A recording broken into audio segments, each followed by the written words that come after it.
अल्लाहु अकबर अल्लाहु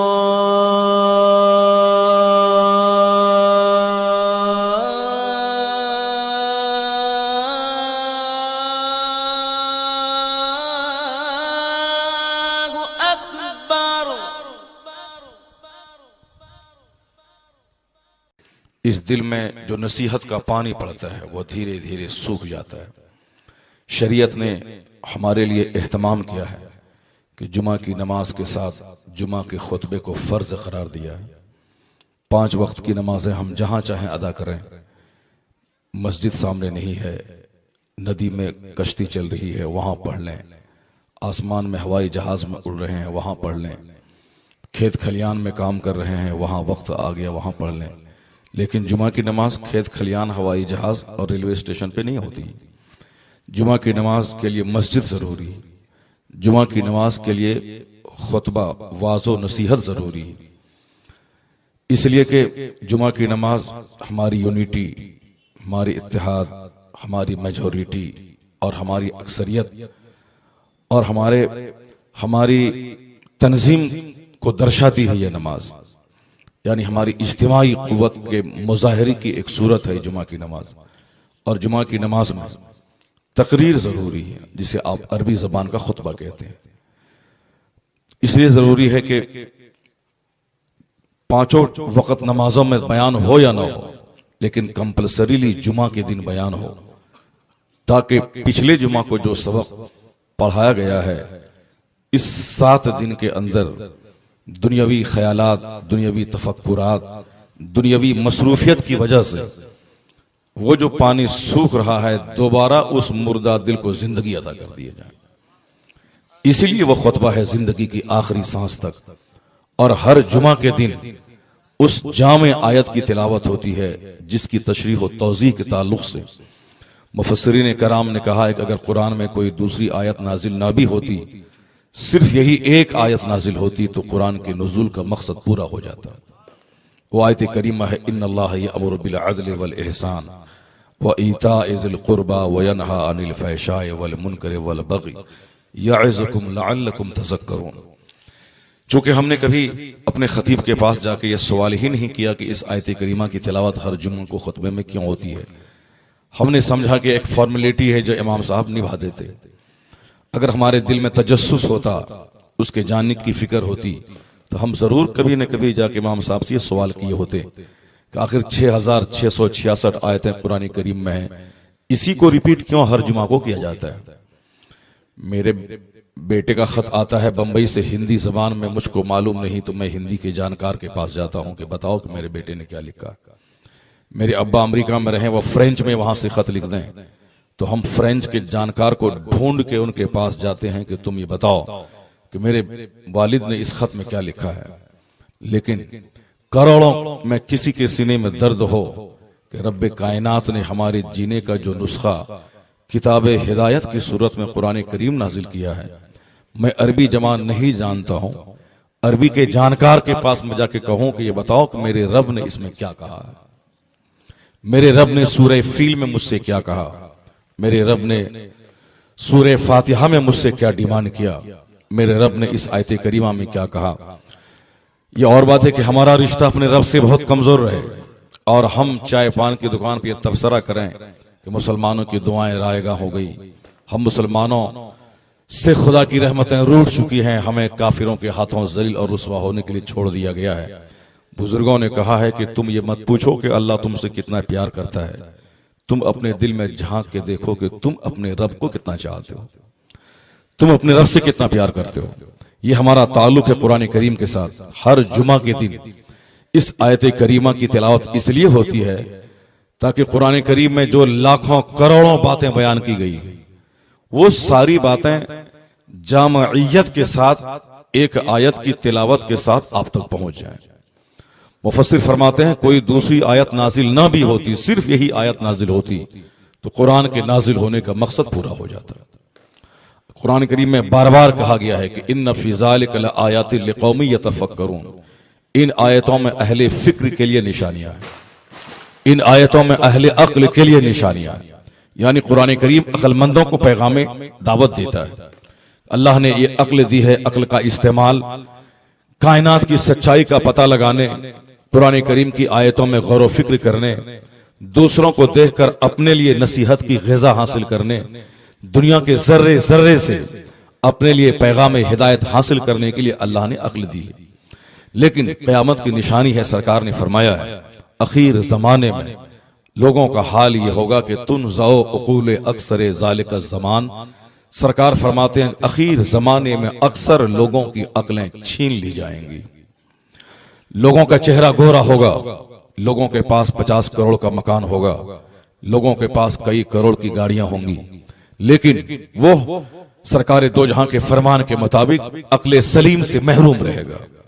यानी वह अक्ल जो भले और बुरे की तमीज सिखाती है, वह अक्ल जो एक इंसान को जानवरों से मुमताज करती है, वह अक्ल जिसकी वजह से एक इंसान इंसान कहलाता है, उस अक्ल से ही ये इंसान महरूम हो जाएगा। हुजूर फरमाते हैं उसी हदीस में अगला जुमला है कि लोग दीवाने की तरह हो जाएंगे। यानी लोग बोलेंगे क्या ये उनको खुद पता नहीं मैं क्या बोल रहा हूं, लोग सोचेंगे क्या ये खुद उनको पता ना होगा मैं क्या सोच रहा हूं। इसी बेअक्ली की वजह से अगर ना अहलों को थोड़ी सी दौलत मिल जाए, वो फिरौन और कारून का बाप बन जाएगा। अगर अक्ल नहीं है, वो गरीब हो जाए, उनका दिल टूटेगा, वो अल्लाह रब्बुल इज्जत को गाली देने लगेगा। अक्ल न होने की वजह से वो दौलतें बढ़ती जाएंगी, उनका लिबास घटता चला जाएगा। अक्ल न होने की वजह से वह दूसरों को देख करके दूसरा चड्डी पहना है ये भी चड्डी पहनेगा, दूसरा 5 जगहों से फटा हुआ जीन्स पहना है ये भी पहनेगा। उनसे पूछा जाए क्यों पहनते हो, उसका कोई जवाब उसके पास नहीं है, वो सिर्फ यही बोलेगा कि वो पहना है इसलिए मैं पहन रहा हूं। लोगों की अक्लें छीन ली जाएंगी। क़यामत जब करीब आएगी, सरकार फरमाते हैं तुन जाओ उकूल अक्सर ज़ालिका ज़मान, उस जमाने के अक्सर लोगों की अक्लें छीन ली जाएंगी। लोग दीवाना हो जाएंगे, दीवाने की तरह बोलेंगे। लोग गैर जरूरी काम को जरूरी काम से ज्यादा तरजीह देंगे। लोग चावल खाना ये वक्त की जरूरत है ताकि मैं जिंदा रहूं, रोटी खाना हमारी जरूरत है ताकि मैं जिंदा रहूं, रोटी के बगैर मैं जिंदा नहीं रह सकता चूंकि बुनियादी ग़िज़ा है। लेकिन लोग रोटी खाएं ना खाएं, लोगों को गुटखा चाहिए, वो दिन भर गुटखा खाएंगे, उनका पूरा मुंह थूक से भरा रहेगा। सामने वाला सलाम भी उसको कर दे तो जवाब देने के लिए वो इंतजार करने के लिए बोलेगा मैं जरा साइड में जगह ढूंढ के मैं थूक दूं, उसके बाद तुम्हारे सलाम का मैं जवाब दूं।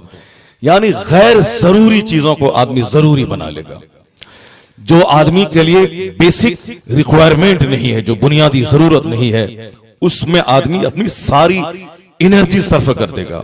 शादी ब्याह के मौके पर बैंड बाजा और पटाखेबाजी, आतिशबाजी, जो बुनियादी जरूरत नहीं है, जो एक सिर्फ दूसरों का देखा देखी उसने किया है तो मैं भी करूंगा।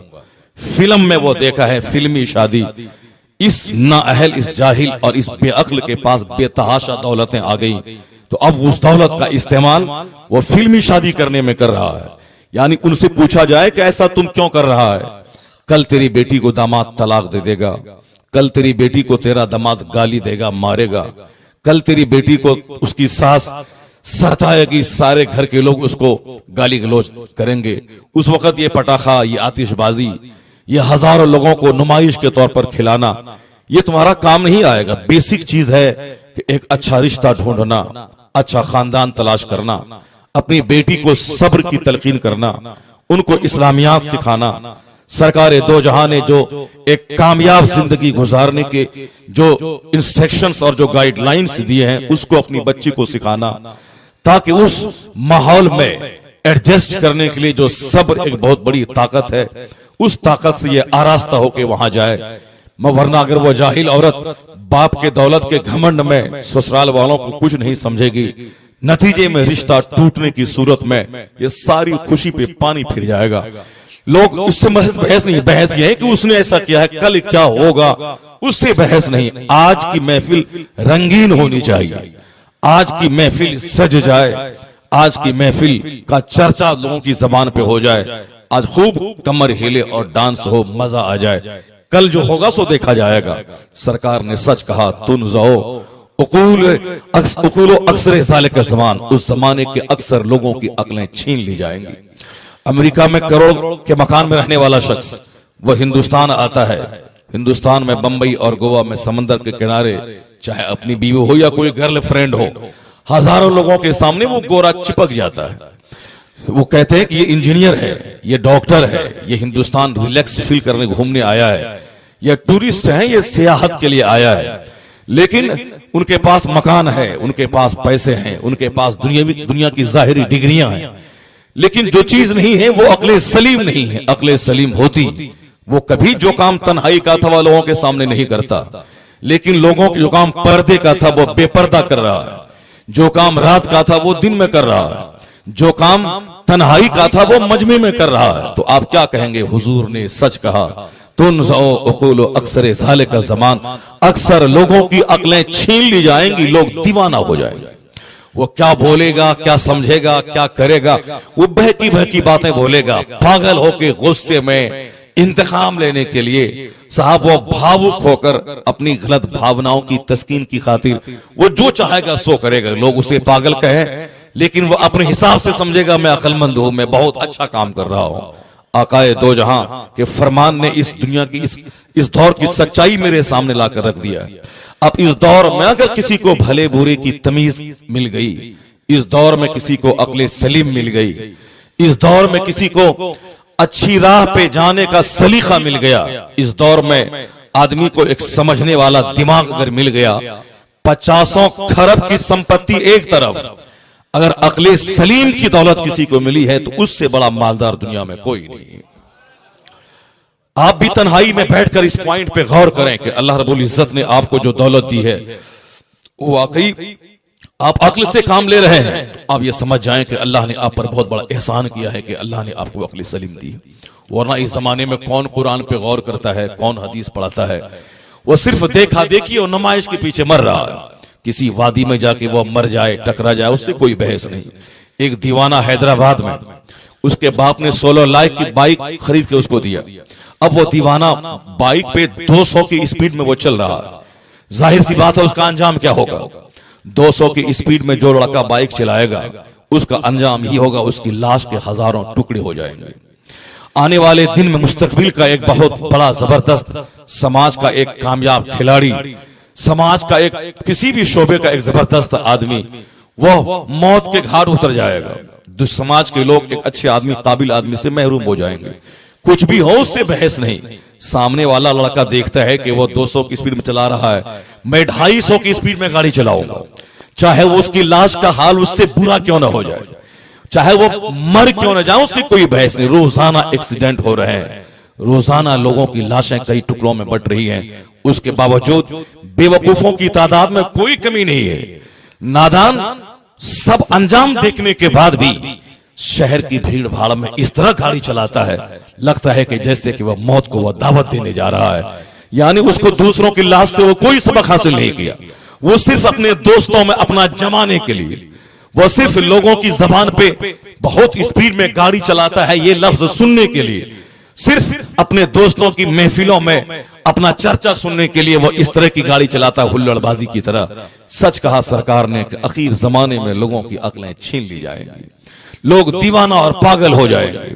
तो ऐसे माहौल में जहां के लोगों की सोचने समझने की सलाहियत खत्म हो जाए, कुरान करीम ने जो सोचने पे जो जोर दिया है, किसी भी आयत किसी भी चैप्टर को आप टच कर लें, कुरान करीम अल्लाह फरमाता सबसे पहले हुदल लिल मुत्तकीन, यानी ये कुरान हिदायत है मुत्तकीन के लिए। कहीं फरमाता है कि ये कुरान हिदायत है मुतवस्सिमीन के लिए, ये कुरान हिदायत है मुतफक्किरीन के लिए, यानी तफक्कुर करना, तवस्सुम करना, एतबार करना, रिफ्लेक्ट करना, इन्वेस्टिगेट करना, डिस्कवर करना। ये सारे लोगों के हिस्से में ये काम नहीं आता है, ये काम लाखों में करोड़ों में किसी के दिमाग में, ये किसी हिस्से में ये काम आता है। अक्सर लोग मजनू और दीवाना बन के काम करते हैं। इस्लाम माँ की गोद से लेकर कब्र की गोद तक हमारे जीवन की पूरी शाहराहों पे हमारी रहनुमाई करता है। इस्लाम एक कंप्लीट और कामिल और अकमल दीन का नाम है। इस्लाम ने हमें किसी के दरवाजे का भिखारी बना के नहीं छोड़ा। पैगंबर आजम रहमत दो आलम मुस्तफा जान रहमत का एहसान है कि सरकार दो जहां ने हमें सिर्फ अपना मोहताज बना के रखा है। मेरे गुलाम, तुम मेरे आस्थाने पे आना, यहां से वो नेमतें तुमको मिलेंगी। अगर तुमने इस नेमत से फायदा हासिल किया तो फिर किसी के दरवाजे पे जाने की जरूरत नहीं, सारी दुनिया तुम्हारे दरवाजे पे दस्तक देगी।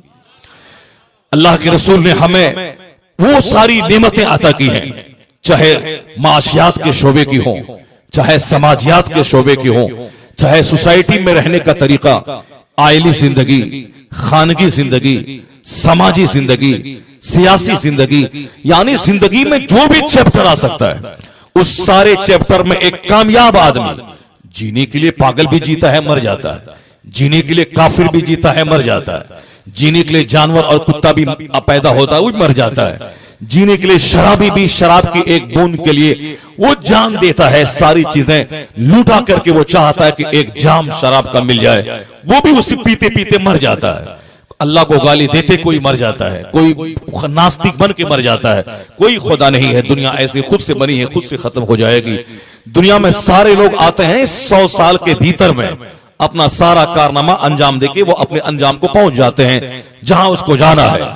यानी ये दुनिया एक ऐसा स्टेज है, 100 साल से ज्यादा, बहुत कम करोड़ों अरबों में किसी को जिंदगी मिलती है। अगर जिंदगी मिल भी गई तो वो जिंदगी ऐसी जिंदगी है जो घर वालों और समाज के लिए बोझ वाली जिंदगी, वो जिंदगी है बुढ़ापे की 100 साल से ऊपर वाली जिंदगी, जिस जिंदगी में बीनाई न हो, जिस जिंदगी में कान में सुनने की ताकत न हो, जिस जिंदगी में सिर्फ दवाई के सहारे आदमी जिंदा रहे, जिस जिंदगी में आदमी बिस्तर पे पेशाब पखाना करे, जिस जिंदगी की मौत की खातिर आदमी दुआ करे वालिदैन कि बच्चा मेरा मर जाए कष्ट से, और आप दुआ करें वालिदैन मेरे मर जाएं, जो तकलीफ है मुझसे देखी नहीं जाती।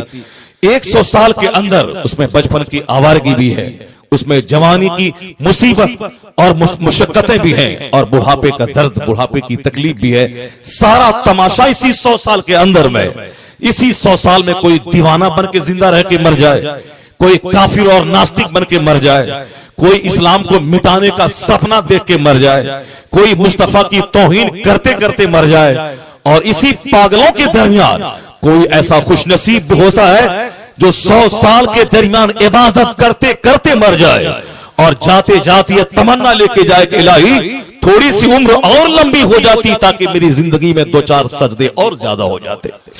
यह वह लोग हैं जिनको अल्लाह ने अक्ल सलीम से नवाजा है, जिसने दुनिया की सच्चाई को समझ लिया है कि what is the reality of the world, दुनिया की हकीकत, दुनिया की सच्चाई क्या है, उसको समझ गया है। ये दुनिया जिस दिन सज धज के जवान हो जाएगी, 6-6 लेन की सड़कें नहीं, इस दुनिया में 10-10 लेन की सड़कें बन चुकी हैं।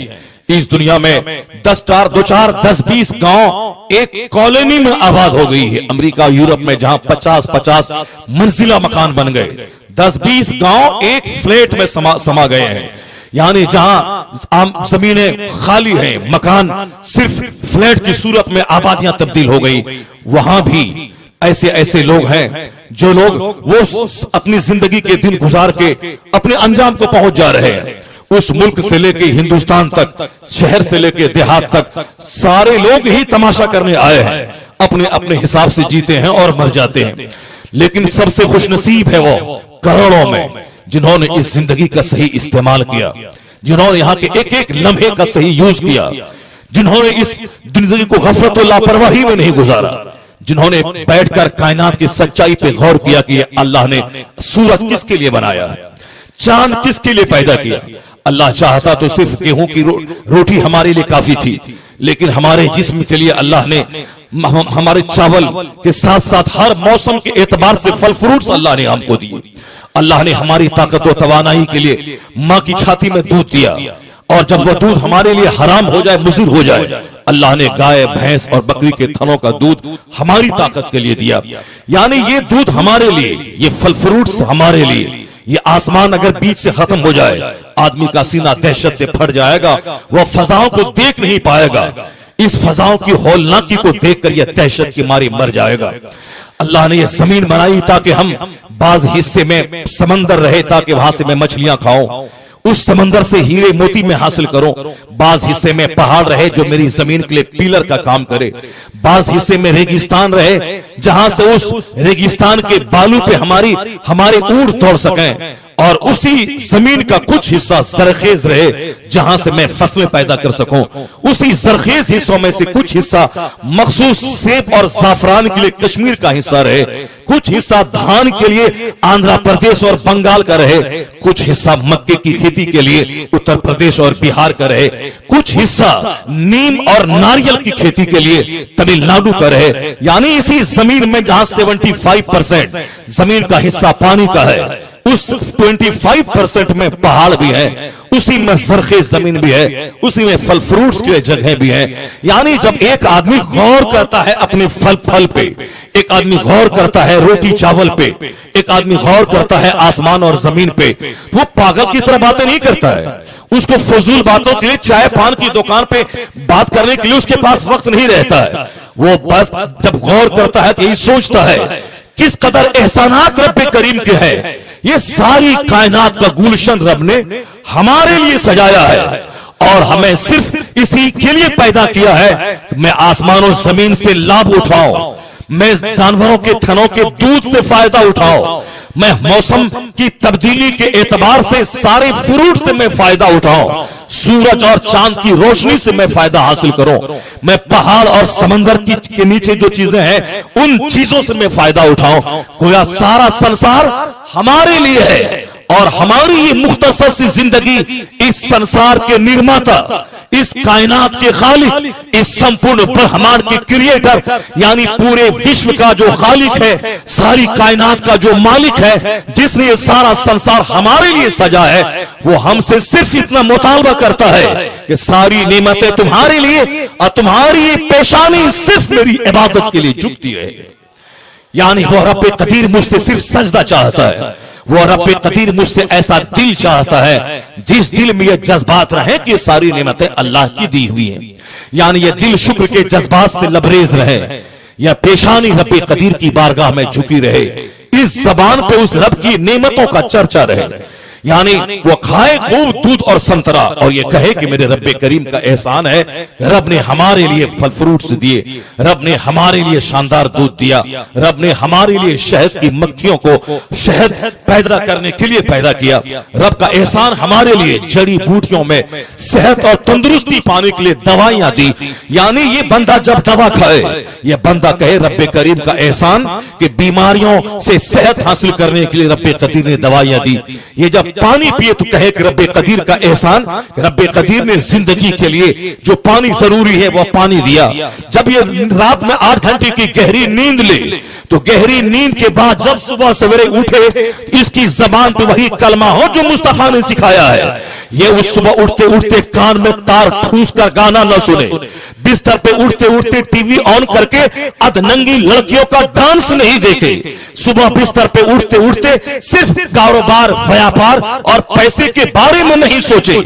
सुबह 8 घंटे की गहरी नींद लेकर जब वह पिछले दिन के काम की सारी थकावट को भूल चुका होता है, जब दोबारा नई ताकत और एनर्जी लेके ये बिस्तर पे उठता है, नींद से जागता है। 8 घंटे की नींद 16 घंटे की में थकावट को दूर कर देती है। 8 घंटे की गहरी नींद जहां हजारों रुपए की दवाइयों से जो सेहत को फायदा ना हो, वह फायदा 8 घंटे और 6 घंटे की नींद से हो जाता है। तो नींद जो रब्बे कदीर की सबसे बड़ी नेमत है, जो पिछले दिनों की सारी थकावटों को दूर करती है, दोबारा दुनियावी कामकाज करने की एनर्जी जो नींद देती है। तो सुबह उठने के बाद अगर कोई जबान पे गाली लाता है, सुबह उठने के बाद जबान पे फिल्मी नगमे लाता है, सुबह उठने के बाद कान में कोई गाना सुनता है, सुबह उठने के बाद आंख के सामने कोई मकरूह नापसंदीदा मनासिर रहते हैं, तो गोया वो आंख का अपमान कर रहा है, गोया वो जबान की तौहीन कर रहा है, गोया वो कान का अपमान कर रहा है, गोया वो नींद देने वाले रब्बे कदीर की नेमतों की तहकीर और वह तौहीन कर रहा है। तो होना क्या चाहिए? जैसे ही वो नींद से उठा, दोबारा वो जिंदा हुआ, जैसे फौरी जबान पे ना गाना हो ना कोई गीत हो, वह बोले वही जो मुस्तफा ने सिखाया है, अल्हम्दुलिल्लाहिल्लज़ी अहयाना बअदा मा अमातना व इलैहि नुशूर। तमाम शुक्र और तारीफ अल्लाह के लिए है जिसने हमें नींद की सूरत में मौत देकर दोबारा हमें जिंदगी अता कर दी। यानी हो जब आदमी गौर करेगा उस पॉइंट पे, वरना बोलेगा काफिर भी सोता है मैं भी सोता हूं, काफिर भी जीता है मैं भी जीता हूं, यहूदी भी जीता है मैं भी जीता हूं, कुत्ता भी जीता है मैं भी जीता हूं, ये कौन सी बड़ी बात हो गई? जाहिर सी बात है दीवानों के लिए कोई बड़ी बात नहीं है, लेकिन जिसको अल्लाह ने अक्ल सलीम दी है वो जब देखता है कि 2-4-10 हजार रुपए की दवाई खा के अरबपति नींद को बुला रहा है, वो ख्वाब आवर गोलियां इस्तेमाल कर रहा है, हिंदुस्तान से लेके शहर से लेके देहात तक का अरबपति जमींदार लैंडलॉर्ड, उसके पास खरबों की संपत्ति है, लेकिन नींद की खातिर वो दवाइयां इस्तेमाल कर रहा है, और इस गरीब को बगैर किसी दवाई के बिस्तर पे लेटा नहीं कि 10 सेकंड में गहरी नींद आ गई। जब उसके पास अक्ल रहेगी तो वह गौर करेगा जो नींद हजारों रुपए की दवाइयों के बाद भी महलों में नहीं आती है, वह नींद एक गरीब की झोपड़ी में बगैर पैसा खर्च किए हुए, बगैर पंखा झेले 2-4 सेकंड में आ गई है। रब्बे कदीर का एहसान और शुक्र है जिसके बुलाने की खातिर दवाइयां इस्तेमाल की जाती है, बगैर बुलाए वो नींद अल्लाह इस गरीब को अता कर देता है। अल्लाह तबारक व तआला की नेमतों पे गौर करने के बाद शुक्र के जज्बात से दिल लबरेज हो जाता है, उनकी जबान पे चर्चा रब्बे कदीर का जारी हो जाता है, एहसान उस रब्बे आला का जिसने हमें इंसान बनाया। जाहिर सी बात है आदमी इस पॉइंट पे कोई गौर नहीं करेगा, वो बोलेगा कि इंसान तो सब है, यहूदी भी इंसान है, हम भी इंसान है, इसमें कौन सी बात हो गई? हाँ, दीवानों से बहस नहीं, बहस अक्लमंदों से है। कुरान करीम के एक चैप्टर में 4-5 जगहों पे अल्लाह ने फरमाया इन्न फी ज़ालिका लआयाति लिक़ौमिन यतफ़क्करून, इन आयतों में अहले फिक्र के लिए निशानियां हैं। उसमें चर्चा हुआ मियां बीवी की मोहब्बत का, उसके बाद अल्लाह कहता है इसमें अक्लमंदों की आंख खुलने की बातें, और आगे चर्चा हुआ कि वो अल्लाह है जो किसी को औलाद देता है, किसी को औलाद से महरूम रखता है, किसी को लड़का लड़की दोनों देता है, किसी को दोनों से महरूम करता है, किसी को सिर्फ लड़का देता है, किसी को सिर्फ लड़की देता है। अब आगे अल्लाह फरमाता है इन कामों में तुम्हारी आंख खुलने की बात है, यानी इसमें अल्लाह की हिकमतें पोशीदा है, इसमें अल्लाह रब्बुल इज्जत की कुदरत का राज पोशीदा है, ताकि इस पॉइंट पे गौर करे और आदमी की अक्ल खुले, आदमी का सीना अल्लाह के डर और खौफ, अल्लाह की नेमतों का चर्चा करते करते इनका सीना आबाद और शाद हो जाए, सीना सख्ती और घमंड और गुरूर से बच जाए। यानी सारी चीजों में अल्लाह रब्बुल इज्जत ने जो गौर और फिक्र का पैगाम दिया है उसका एक ही मकसद है कि ताकि आदमी अल्लाह का खौफ अपने दिल में पैदा करे और कायनात के बनने, कायनात की तख्लीक का वह मकसद समझ सके। जरा गौर से सुनिएगा, सिर्फ इसी पॉइंट पे आदमी अगर गौर कर ले, ये जो दुनिया में कत्ल और गारतगिरी है, ये जो पूजा अर्चना के नाम पे जो कत्ल का बाजार गर्म करता है, नाम लेता है कि मैं अपने खुदा की परस्तिश कर रहा हूं और बात बोलता है कि मैं इन मुसलमानों को हिंदुस्तान से भगा दूंगा, वह जाता है पूजा अर्चना का नाम लेता है और कहता है कि मैं कलमा पढ़ने वालों को काट दूंगा, वो साहब पूजा का नाम लेता है और बोलता है मैं मुसलमानों को हिंदुस्तान से मिटा दूंगा। ये कैसी पूजा है? ये कैसी परस्तिश है? ये कौन सी इबादत है? जो इबादत अपने भाइयों को कत्ल करना सिखाए, जो इबादत अपने पड़ोसी के घर को उजाड़ना सिखाए, ये कौन सी पूजा है? जिस पूजा के नाम पे दूसरों के घर शहर को आग लगाने की, उजाड़ने की बात की जाए, इसका मतलब ये पूजा नहीं, ये शैतानत है, ये इबादत नहीं, ये रहज़नी है। वो अगर गौर कर लेता इसी पॉइंट पे कि इन मानवता क्या चीज है, ह्यूमैनिटी क्या चीज है, इंसानियत क्या चीज है, आदमी सिर्फ तन्हाई में बैठकर इसी पॉइंट पे गौर करे, बहैसियत मुस्लिम मुसलमान भी और बहैसियत इंसान कोई काफिर, चाहे वह मजूसियत से ताल्लुक रखता हो, चाहे उसका अकीदा यहूदियत हो, चाहे उसका अकीदा नसरानियत हो, चाहे वो जिस कबीले से ताल्लुक रखे, बहैसियत इंसान इस पॉइंट पे अगर वह गौर कर लेगा तो वह कभी भी जानवरों की तरह बातें नहीं करेगा। अल्लाह रब्बुल इज्जत ने हमें अक्ल दी और हमें गौर करने का पैगाम कुरान करीम में दिया है। अल्लाह फरमाता है अफला यंजुरून इलल इबिली कैफ खुलिकत व इलस समाई कैफ रुफिअत व इलल जिबाली कैफ नुसिबत व इलल अर्दी कैफ सुतिहत। अल्लाह कहता है ये गौर क्यों नहीं करता है कि ऊंट कैसे पैदा हुआ, ये रिसर्च क्यों नहीं करता है कि जमीन कैसे फैला दी गई, ये क्यों नहीं फिक्र करता है कि आसमान बगैर खंबे के कैसे खड़ा है।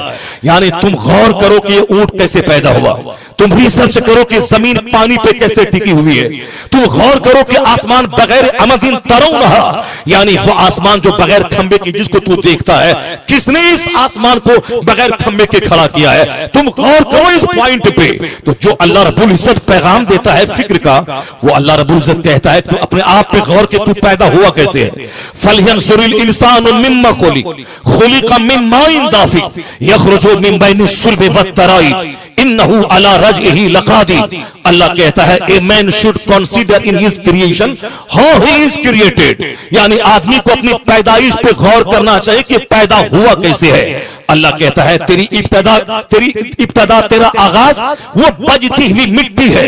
वलक़द खलक़नल इंसान मिन सुलालतिन मिन तीन, हमने बजती हुई मिट्टी से इस इंसान को पैदा किया। उस इंसान को, उस मिट्टी के पुतले को हमने पानी बना के बाप की रीढ़ की हड्डी और माँ के सीने की हड्डी में रखा।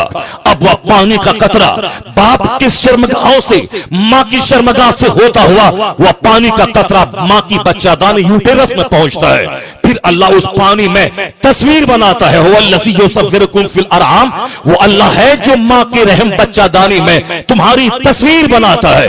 अब फिर उसमें 4 महीने के बाद अल्लाह जान डालता है। फिर अल्लाह उसकी ग़िज़ा के लिए माँ का माहवारी खून रोक देता है। फिर अल्लाह उसी तंग रास्ते से 6 महीने के बाद एक अजूबा इंसान बना के इस दुनिया में पैदा करता है।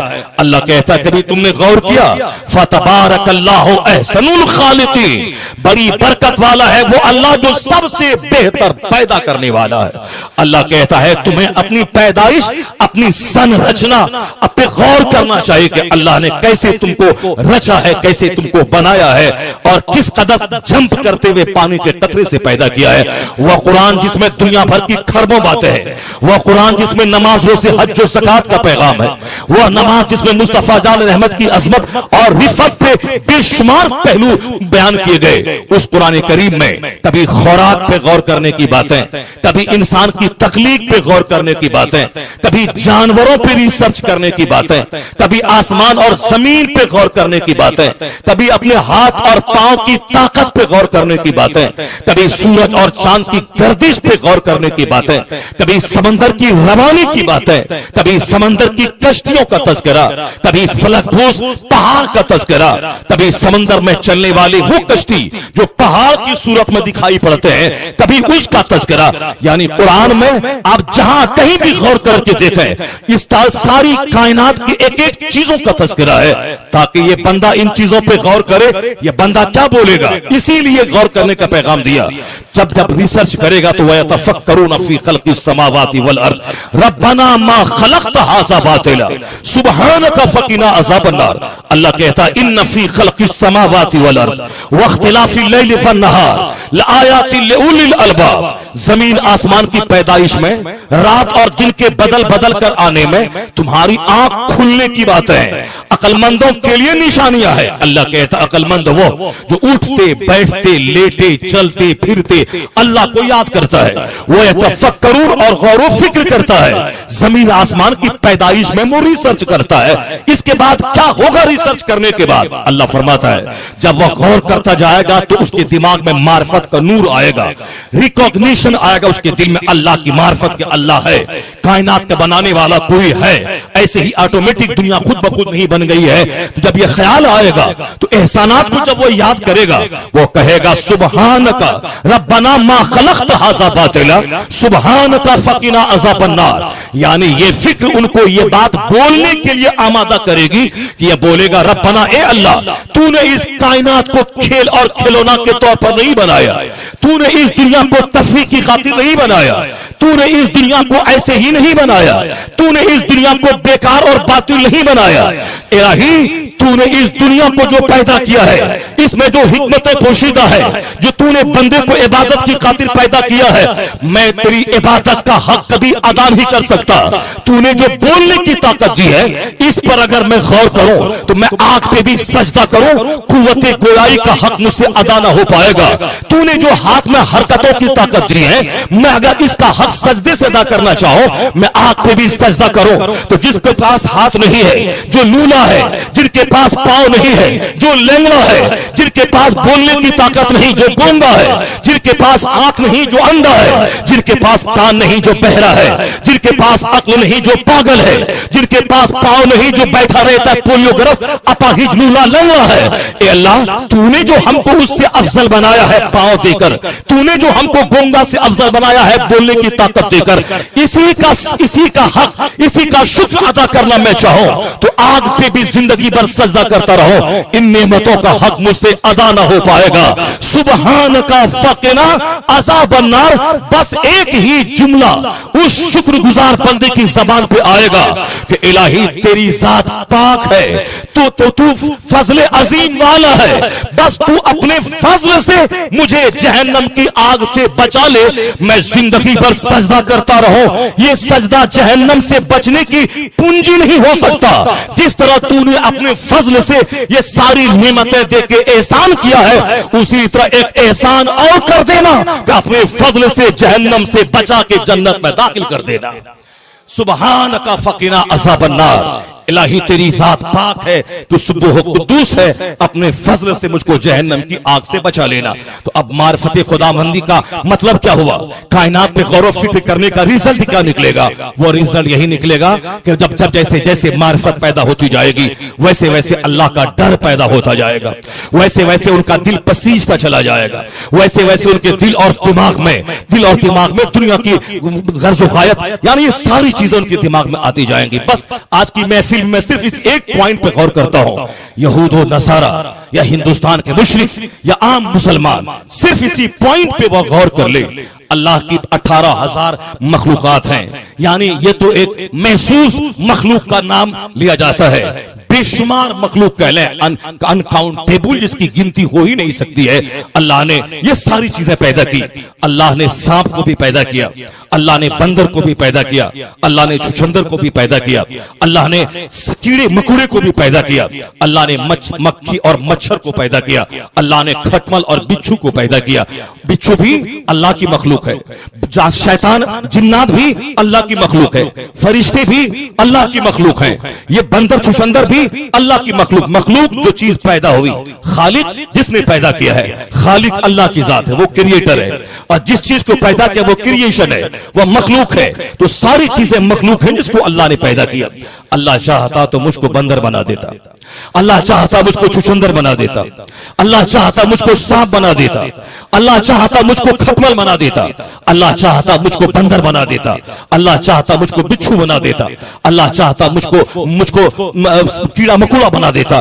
लेकिन तब तन्हाई में बैठकर यह इंसान गौर करे, मैंने अल्लाह पे कोई एहसान किया था क्या कि मुझको बंदर नहीं इंसान बना दिया? मेरे बाप दादा ने कोई एहसान किया था अल्लाह पे क्या कि अल्लाह ने मुझको बाप दादे का एहसान का बदला चुकाने के लिए हमको इंसान बना दिया? ये बंदा अल्लाह पर एहसान कर ही क्या सकता है?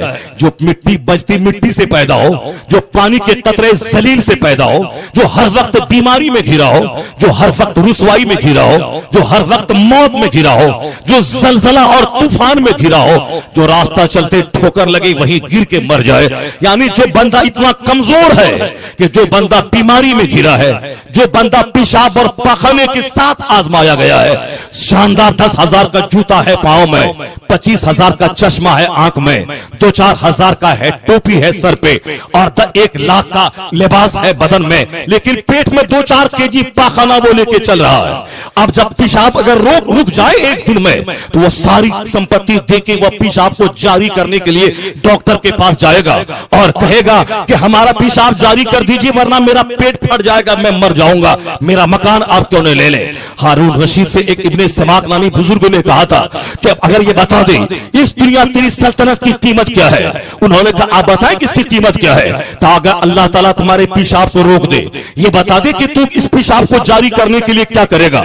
कहा कि जब पेशाब रुक जाए तो मैं आधी सल्तनत दे दूंगा ताकि मेरा पेशाब जारी हो जाए। कहा अगर पेशाब जारी हो जाए उसको जारी करने के लिए आधी सल्तनत दे दे, पेशाब अगर रुक जाए उसको जारी करने के लिए तू आधी सल्तनत दे दे, और अगर पेशाब जारी ही होता रहे बंद न हो उसको रोकने के लिए तू क्या करेगा? तो आधी सल्तनत में तू दूंगा।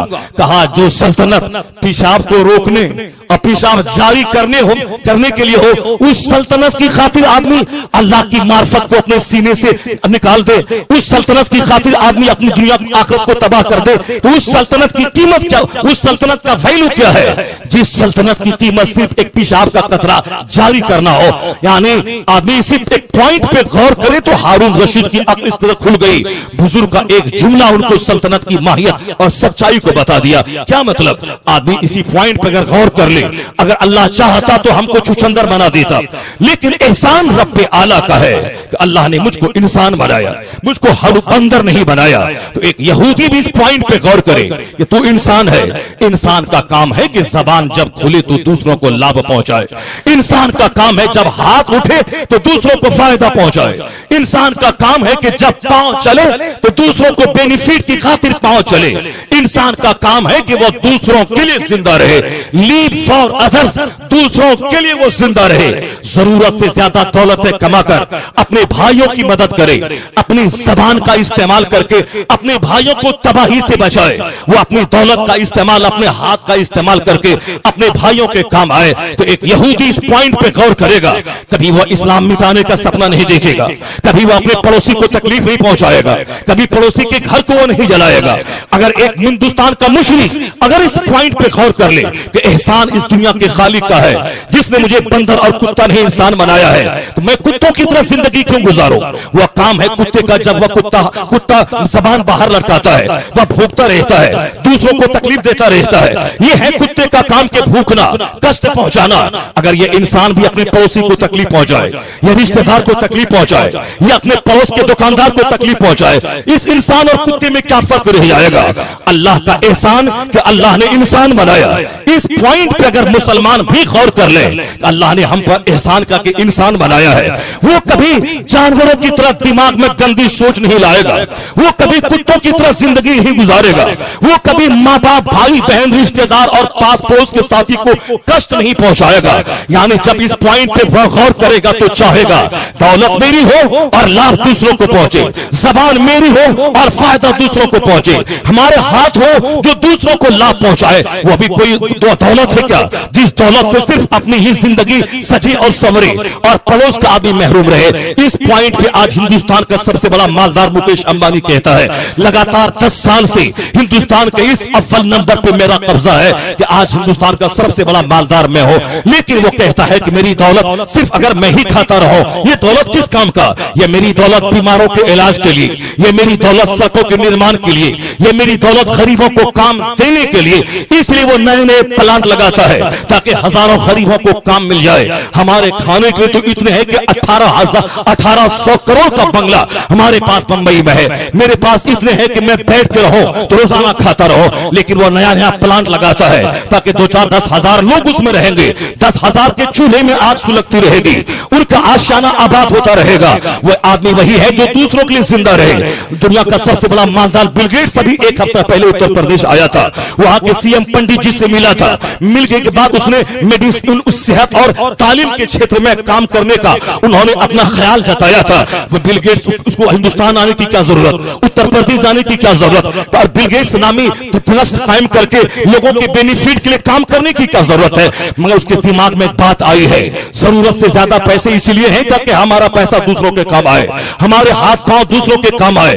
इसलिए अमेरिका से चल के वो हिंदुस्तान में काम करना चाहता है। ये शऊर जो बिल गेट्स को आज आया है, ये ख्याल जो मुकेश को आज आया है, ये ख्याल जो चाइना जापान के दानिश्वरों को आज आया है, आंखें बंद करके 1400 साल पहले वापस पलट के मुल्क अरब में जाए, जिस जमाने में हिंदुस्तान में एक मकतब तक नहीं था, हिंदुस्तान में एक यूनिवर्सिटी, एक कॉलेज तक नहीं था, जिस जमाने में अमेरिका का वजूद तक नहीं था, जिस जमाने में चाइना जापान के विकास की कहानी नहीं थी, उस जमाने में सरकारे दो जहां ने, रहमते दो आलम, मोहसिने कायनात मुस्तफा जान रहमत ने एक सफल जिंदगी गुजारने का जो निर्देश और जो पैगाम दिया है, उसे 1 करोड़ बार, उसे बार बार पढ़ने की जरूरत है। उस जमाने में, जिस जमाने में ऑक्सफोर्ड और कैम्ब्रिज यूनिवर्सिटी नहीं थी, जिस जमाने में हिंदुस्तान की जेएनयू और बीएचयू नहीं थी, जिस जमाने में आदमी जानवरों की तरह जीता था, साल साल भर नहाता नहीं था, जिस जमाने में आदमी को नशा कर गर्दनें काट कर मुर्गे बिस्मिल का तमाशा देखता था, उस वहशत के जमाने में सरकार ने अखलाक की एक ऐसी आला तालीम दे दी।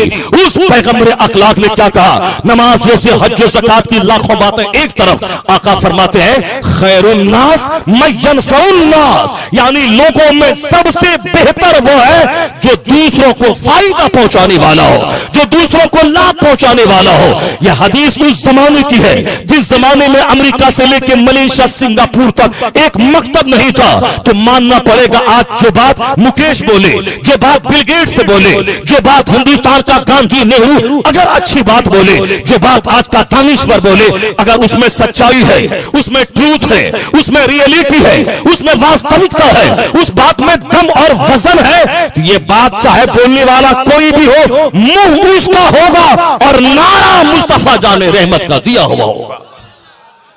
हजारों हजारों सलाम उस मोहसिने कायनात मुस्तफा जाने रहमत की बारगाह में, जिन्होंने हमें एक कामयाब जिंदगी गुजारने के लिए ऐसा शानदार ज़ाब्ता, ऐसा शानदार उसूल दिया।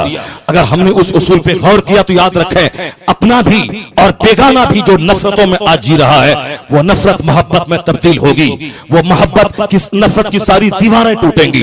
अल्लाह ने हम पर और एहसान किया। इंसान तो मुशरिक भी है, इंसान तो मजूसी भी है, इंसान तो यहूदी भी है, लेकिन हम पर एहसान अल्लाह ने ये किया। अगर अल्लाह मुझको चाहता तो अमेरिका के यहूदी घर में पैदा कर देता। अल्लाह चाहता तो हमें हिंदुस्तान के उत्तर प्रदेश के राजपूत घर में पैदा कर देता। अल्लाह चाहता तो हमें किसी बिहार के ब्राह्मण घर में पैदा कर देता। तो हम भी लंबा लंबा वो टीक लगा के ये बोलते, मुसलमानों को मिटा देंगे, मुसलमानों को भगा देंगे, 2021 तक नेस्त नाबूद कर देंगे। हम भी खूब पानी पी पी के बोलते, हम भी खूब खिलाफ बोलते इस्लाम के। लेकिन अल्लाह पर हमारे बाप दादे ने एहसान नहीं किया था कि हमारे बेटों को मुसलमान घर में पैदा करना। बंदा एहसान कर ही क्या सकता है? तन्हाई में बैठकर सिर्फ इसी पॉइंट पे आप गौर करें तो बोलना पड़ेगा कि एहसान रब्बे आला का है कि हमने न रिसर्च किया, हमने न तहकीक की, हमने न खोज करके इस्लाम की सच्चाई का पता लगाया। क्या हम में से कोई ऐसा है या बोले कि मैंने क्रिश्चियनिटी का मुताला किया, हमने यहूदियत का मुताला किया, हमने हिंदुइज्म की स्टडी की, तब 2-4-10 साल पढ़ने के बाद इस नतीजे पर हम पहुंचे हैं कि इस्लाम हक है, इसलिए हमने इस्लाम कबूल किया है? नहीं, बाप मुसलमान था, उस घर में पैदा बच्चा मुसलमान हो गया। तो इसका मतलब निकला कि इस्लाम की जुस्तजू में, इस सच्चाई की तलाश में न मेरी मेहनतों का दखल है, न मेरे अध्ययन का दखल है, न मेरी स्टडी का दखल है, न मेरी जद्दोजहद का दखल है। ये एक तरफा एहसान अल्लाह का है कि अल्लाह ने मुझे यहूदी नसरानी खानदान में नहीं, अल्लाह ने एहसान करते हुए मुझे मोमिन के खानदान में पैदा किया, मुसलमानों की बस्ती में पैदा किया है, मुसलमान बनाया है। क्या इसी का एहसान, इस एहसान का बदला हमसे अदा होगा क्या?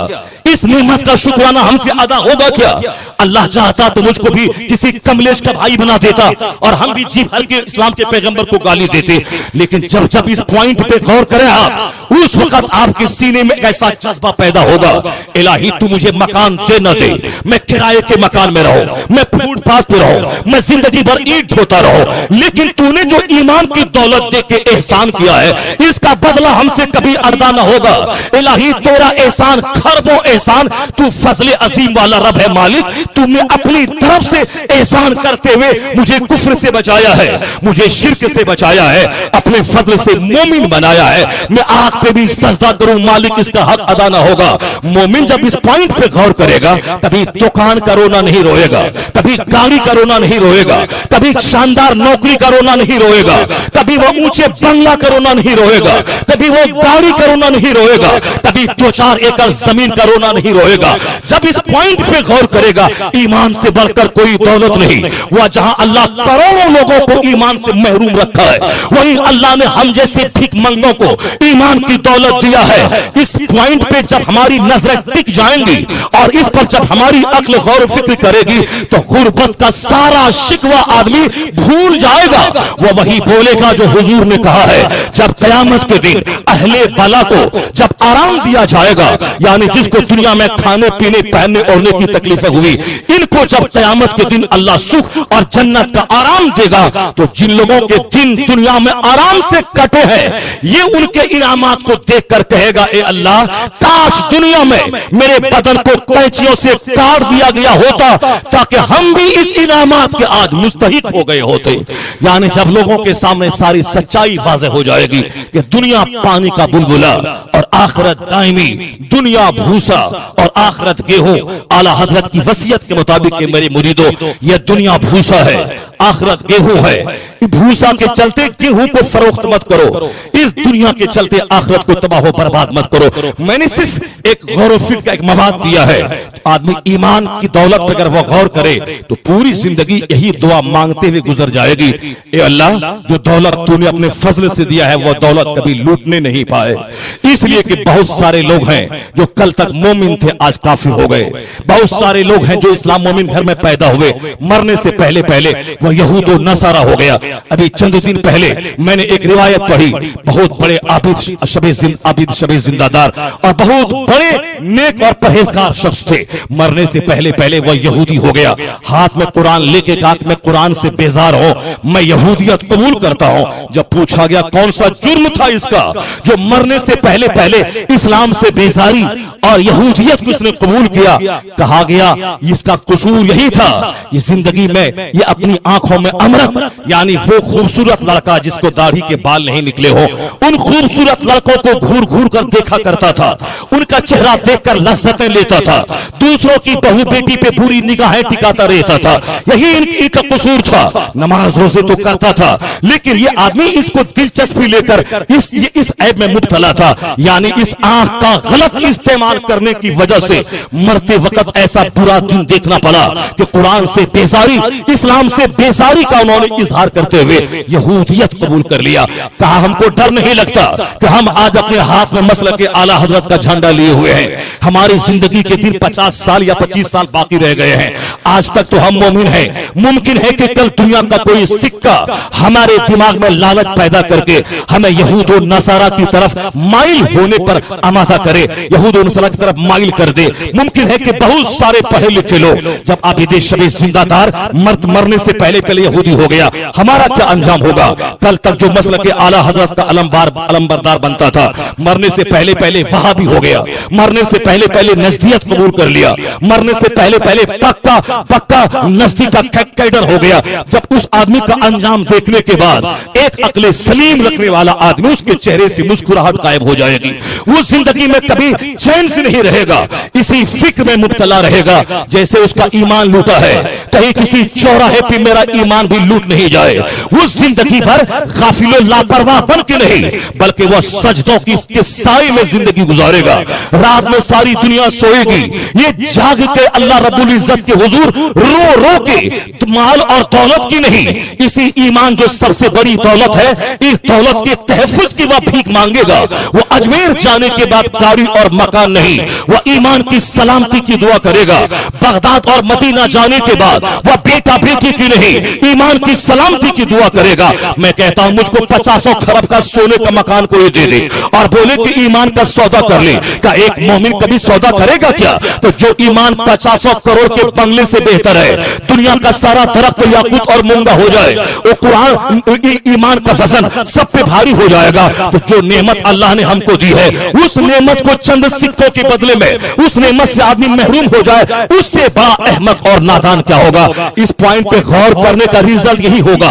आदमी गफलत में नहीं, लापरवाही में नहीं, मदीना बगदाद और अजमेर औलिया सालिहीन के आस्थाने पे जाके वह सब दुनिया की बातें बाद में, सबसे पहले जो सबसे बड़ी नेमत है उस नेमत के तहफ्फुज की खातिर वह दुआएं करेगा। रात में सारी दुनिया सोई हो या जाग के ईमान के तहफ्फुज की दुआएं करेगा। फिर दूसरी दुआएं बाद में, सबसे पहली दुआ वही करेगा जो रब ने सिखलाया है। ये दुआ करके रब्बना ला तुज़िग़ क़ुलूबना बअद इज़ हदैतना वहब लना मिन लदुनका रहमा इन्नका अंतल वहाब। ए अल्लाह तू हमें हमारे दिल को टेढ़ा मत करना हिदायत देने के बाद, यानी मोमिन बनाने के बाद काफिर मत बनाना, हिदायत देने के बाद हिदायत से महरूम मत करना। ला तुज़िग़ क़ुलूबना बअद इज़ हदैतना, हिदायत देने के बाद मेरे दिल को टेढ़ा मत करना। वहब लना मिन लदुनका, अपनी तरफ से मुझको बेपनाह इनामात अता फरमा। रब्बना ला तुज़िग़ क़ुलूबना बअद इज़ हदैतना वहब लना मिन लदुनका रहमा इन्नका अंतल वहाब। ए अल्लाह तू बेहिसाब अता करने वाला है। यानी जब मोमिन गौर व फिक्र नहीं करेगा उसको औलाद बहुत बड़ी नेमत समझ में आएगी, मकान बहुत जिंदगी का सबसे बड़ा प्लान समझ में आएगा, बाल बच्चों को डॉक्टर इंजीनियर बनाना वह जिंदगी का सबसे बड़ा टारगेट बना लेगा, दुनिया में इलेक्शन जीतना वह जिंदगी का सबसे बड़ा प्लान बना लेगा। जबकि बड़ा से बड़ा प्रधानमंत्री वह सारे तमाशे देखने के बाद जिल्लत और रुसवाई रुसवाई के साथ वो दुनिया से गया। तारीख के पन्नों में नाम है, दूसरों की जबान पे भूले से उसका नाम तक नहीं आता। लेकिन आदमी इलेक्शन में जीतना जिंदगी का सबसे बड़ा मकसद बनाता है। एक मकान मार्केटिंग कॉम्प्लेक्स खरीदना यही जिंदगी का टारगेट बनाता है। जब लोगों की अक्लें छीन ली जाएंगी तो उनको मकान दुनिया की सबसे बड़ी नेमत समझ में आएगी। उनको औलाद, जो औलाद चाहे उसको डंक मारे या पीटे या नाफरमानी करे, बाप की आबरू मिट्टी में मिलाए या दूसरों के साथ भाग के खानदान की नाक कटवा दे, उससे कोई बहस नहीं। उसी बेटे की खातिर वो नमाज को छोड़ेगा, रोजा छोड़ेगा। जब ईमान की हैसियत साइड की हो जाएगी तो मकान बहुत बड़ी चीज, औलाद बहुत बड़ी चीज, दुनिया का स्टेटस बहुत बड़ी चीज, शादी ब्याह में फजूल खर्ची बहुत बड़ी चीज, चंद सिक्के बहुत बड़ी चीज। लेकिन जब अक्ले सलीम की रोशनी में सोचेगा कि ईमान से बढ़कर कोई दौलत नहीं, तो रात दिन इसी नेमतों से सरशार होकर अल्लाह की शिकायत कभी नहीं करेगा।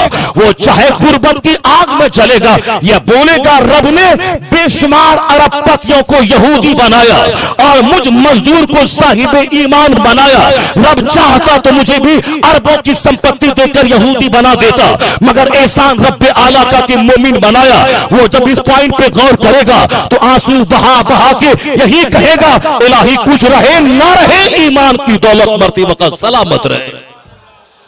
मोमिनों में भी बहुत सारे कबीले हैं। एक मोमिन राफिजी भी कहलाता है कि मैं मोमिन हूं, अगरचे उन्होंने सहाबा की गुस्ताखी और तौहीन करके भले ही अपना रिश्ता मुमकिन है कि उसमें कुछ करो ऐसे हैं, अपना रिश्ता इस्लाम से काट लिया हो।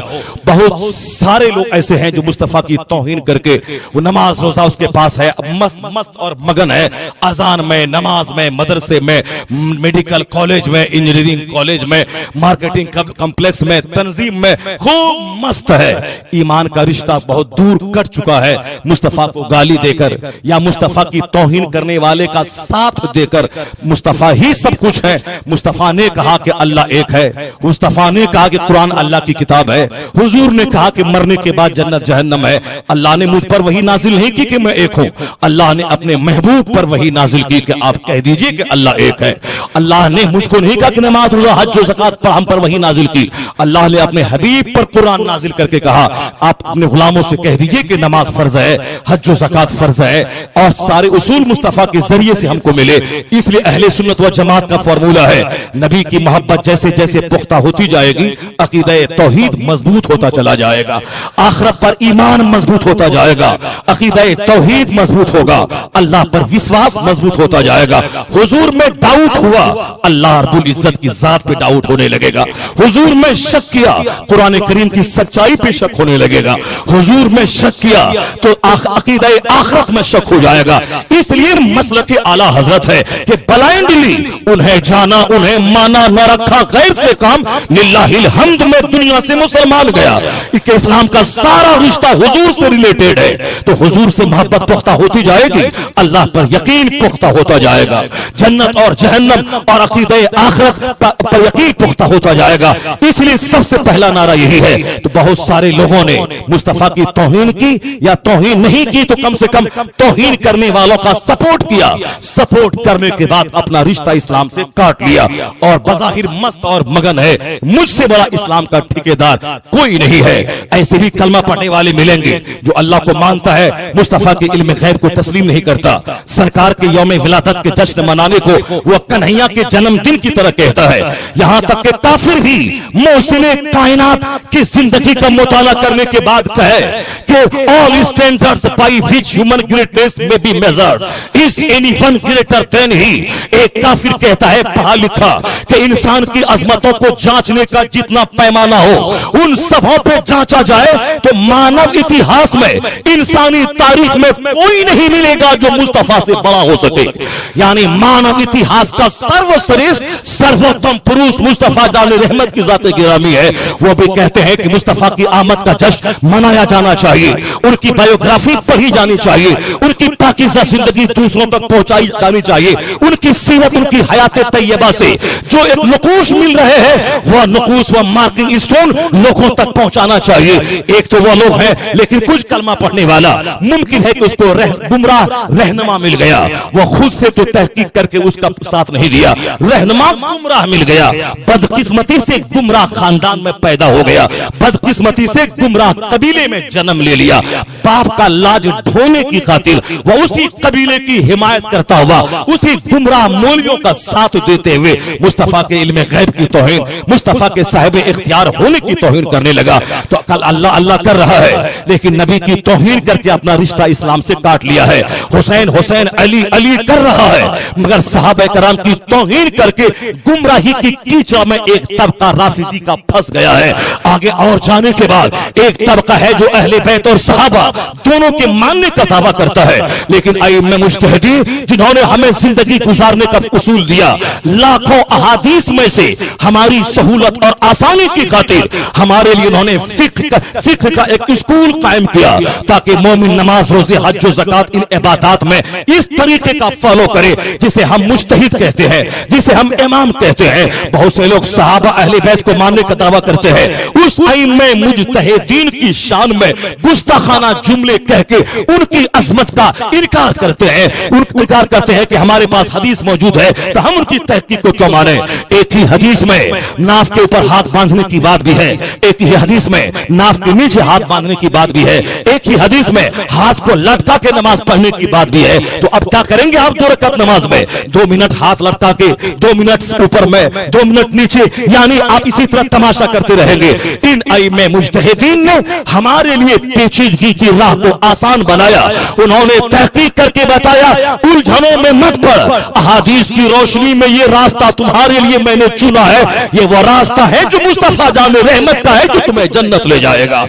अइम्मा ने हमारे लिए जीना आसान कर दिया है। मगर कुछ लोग कलमा पढ़ते हैं, इनका इनकार करते हैं। कुछ लोग गौसे आजम को तो कहते हैं बहुत बड़े वली हैं, लेकिन गरीब नवाज की अजमत को तस्लीम नहीं करते। वो कहते मेरे खानदान का जो बुजुर्ग है वो गरीब नवाज से बड़ा है। ये और बात है कि गरीब नवाज ने एहसान किया हिंदुस्तान में। जब तक ये भारत रहेगा, एक एक मस्जिद और मदरसा में जब भी एक दीन का तालिब इल्म पढ़ेगा या नमाज पढ़ेगा, ये सारा एहसान बिल वास्ता या बिला वास्ता कहीं ना कहीं गरीब नवाज का माना जाएगा। इसलिए कि उनके आने के बाद ये रौनक, ये बहार, ये चहल पहल, 90 लाख हिदायत से महरूम सीनों में जो हिदायत का नूर अता किया, यह नूर सिर्फ गरीब नवाज की मदरसा चमकता रहेगा, एहसान गरीब नवाज का माना जाता रहेगा। लोग कहते हैं उससे बड़ा हमारे खानदान का बुजुर्ग है, यानी खानदान के बुजुर्ग की मोहब्बत में गरीब नवाज की शान घटाने पे सिर्फ चंद सिक्कों की खातिर, ताकि मेरे खानदान के बुजुर्ग को चमकाऊंगा तो लोगों की तवज्जो इस तरफ माइल होगी, फिर क्या है पैसों का बाजार गर्म हो जाएगा। वरना इतने बड़े मोहसिन की एहसान को आदमी कैसे भूल पाएगा। ये तो हो है अल्लाह को माने, मुस्तफा की तौहीन करे। ये भी मुमकिन है कि मुस्तफा को माने, सहाबा की तौहीन करे। ये भी मुमकिन है कि सहाबा को माने, अहले बैत की तौहीन करे। और ये फितने भी दुनिया में पैदा हो गए, सहाबा अहले बैत को माने और फिर आइम्मा मुज्तहिदीन की अजमत का इनकार करे। ये भी फितना सामने आ गया। गौस का नाम ले, मगर गरीब नवाज और उस मुजद्दिद जिन्होंने हमें गुस्ताखी की बला से महफूज रखा, जिन्होंने हमें गुस्ताखों से दूर रहने का पैगाम दिया, जिन्होंने इश्क रिसालत का जाम पिलाया, ऐसा भी मौजूद है। गरीब नवाज को माने और सरकार आला हजरत को ना माने। लेकिन इस जमाने में अब सच्चाई की पहचान क्या हो गई? मैं कहूंगा मैं अल्लाह को मानता हूं, फिर दूसरा सवाल होगा हुजूर के बारे में क्या कहता है। मैं कहूंगा अल्लाह रसूल को मानता हूं, फिर सवाल होगा कि तू राफिजी है कि खारिजी है। फिर मैं कहूंगा मैं अहले बैत और सहाबा दोनों को मानता हूं, फिर सवाल होगा तू मुकल्लिद है खैर मुकल्लिद है। ऐसे माहौल में एक कोई पहचान तो हो, मुख्तसर में एक नाम ले लो ताकि सामने वाला आदमी जाए कि परफेक्ट मोमिन है, अल्लाह पर विश्वास भी है, मुस्तफा जान रहमत की इज्जत भी करता है,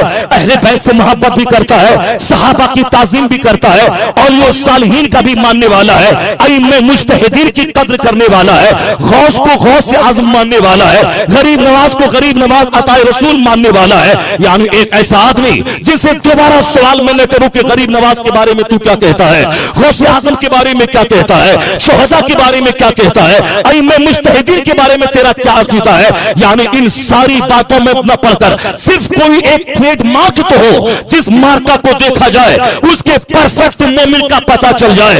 इस दौरे इंतशार में, इस दौरे इख्तलाफ में एहसान रब्बे आला का है कि एक नाम है जो नाम हक्कानियत की पहचान है। वह नाम कौन सा नाम है? वह नाम मसलके आला हजरत है।